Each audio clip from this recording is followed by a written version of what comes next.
দর্শক, Kamalapur railway station থেকে সরাসরি যুক্ত আছি আমি মোহাম্মদ সিফাতুল্লাহ।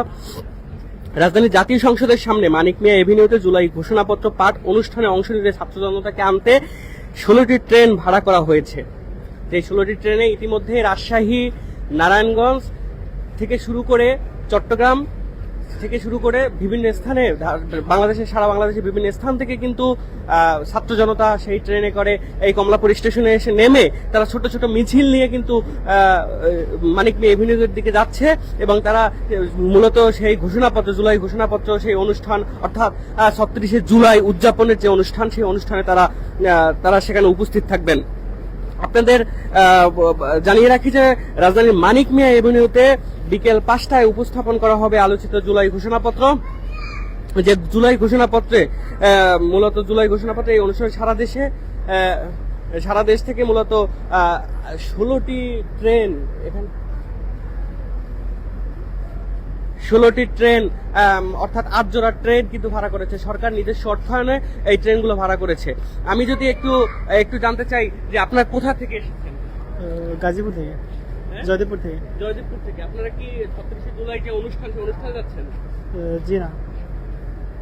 আচ্ছা, আমরা দেখতে পাচ্ছি যে বিশেষ ট্রেনে করে এই যে 36শে জুলাই বর্ষপূর্তি উদযাপন, সেই বর্ষপূর্তি উদযাপনে উপস্থিত হওয়ার কথা থাকলেও তারা অনেকেই কিন্তু সেই ট্রেনগুলো মূলত অনেক জায়গায় ফাঁকা রয়ে গেছে।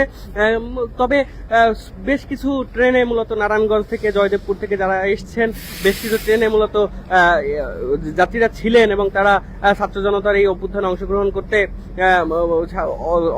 অভ্যুত্থানের যে বর্ষপূর্তি অনুষ্ঠান, সেই বর্ষপূর্তি অনুষ্ঠানে অংশগ্রহণ করতে এসেছিলেন এবং তারা মূলত এখান থেকে বর্তমানে মানিক মিয়া এভিনিউর দিকে পৌঁছে গেছেন বলে আমরা জানতে পেরেছি এবং অনেকের কাছে জানতে পেরেছি যে এই মূলত এই যে বিশেষ ট্রেনগুলো, এই ট্রেনগুলো মূলত ইতিমধ্যেই দেশের বিভিন্ন প্রান্ত থেকে তারা মূলত কমলাপুর স্টেশনে পৌঁছে এবং তারা মূলত এখন এই মুহূর্তে যে ট্রেনটি এখানে আছে, আপনারা জানেন যে এটা, আপনাদের জানিয়ে রাখি যে এটা কিন্তু জয়দেবপুর থেকে এই ট্রেনটি এই কমলাপুর স্টেশনে এসে পৌঁছেছে। আমরা দেখতে পেয়েছি যে এই ট্রেনে বেশিরভাগই ফাঁকা এবং এই ট্রেনে করে কেমন কোনো লোক সমাগম বা ছাত্র জনতা আসেননি।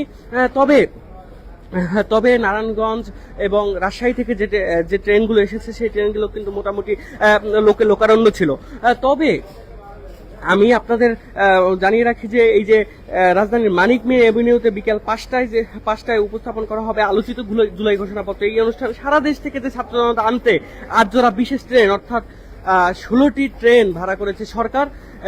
এই 16টি ট্রেনে মূলত কর্মসূচি শেষে কিন্তু আবার এই ট্রেনে করেই তাদের গন্তব্যে পৌঁছাবেন। আমরা জানতে পেরেছি যে রেলওয়ে কর্তৃপক্ষ জানিয়েছেন 8 জোড়া ট্রেনের ভাড়া নির্ধারণ করা হয়েছে 30,46,000 টাকা, যা বহন করবে মুক্তিযুদ্ধ বিষয়ক মন্ত্রণালয়। আমরা এটুকু জানতে পেরেছি যে মুক্তিযুদ্ধ মন্ত্রণালয় মূলত রেল মন্ত্রণালয়ের কাছে তারা চিঠি দিয়েছে এবং এই বিশেষ ট্রেনগুলো ভাড়া করেছে।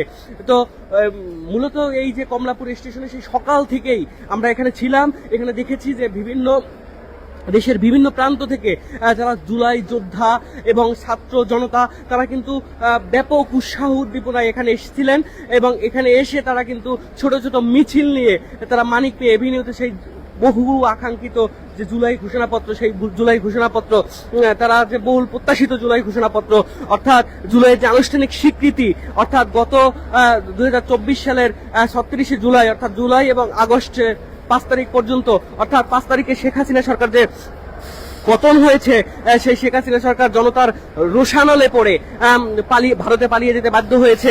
সেই যে জুলাই অভ্যুত্থান, সেই জুলাই অভ্যুত্থানের বর্ষপূর্তি উপলক্ষে আজকে এই 36শে জুলাই রাজধানী মানিক মিয়া এভিনিউতে তারা কিন্তু একটি বিশাল রাষ্ট্রীয়ভাবে একটি অনুষ্ঠান করতে যাচ্ছে এবং এই অনুষ্ঠানে বিকাল 5টায় আর কিছুক্ষণ পরেই মূলত জুলাই ঘোষণাপত্র দেওয়া হবে। যেই ঘোষণাপত্রে আসলে এই জুলাই যে অভ্যুত্থান হয়েছে, সেই জুলাই অভ্যুত্থানের সমস্ত কিছু থাকবে, এটাই প্রত্যাশা করছেন অনেকে।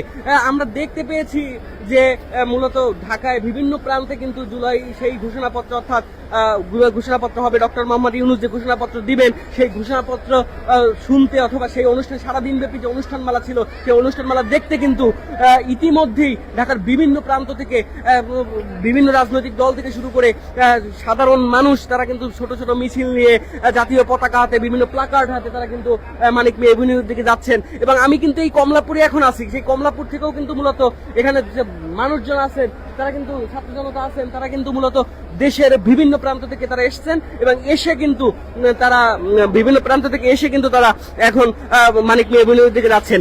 এই ছিল কমলাপুরে বর্তমান পরিস্থিতি। বাংলা ফ্লো